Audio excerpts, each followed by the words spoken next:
Dengan ini dulu.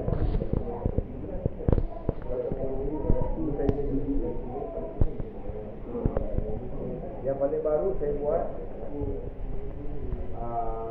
saya akan buat research tentang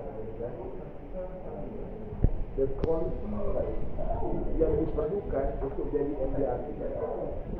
Apa quality? Saya akan survey 12 orang, 4 COT, 3 COT,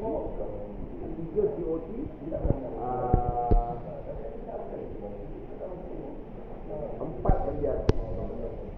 Saya akan tanya dengan dia, what are the qualities that you need MDRT? Dan cara dia apa ni, jadi kita boleh bagi tahu kalau you ada quality dia menjadi MDRT, kalau you ada dia menjadi MDRT. Bukan semua orang boleh. Saya bagi simple saja.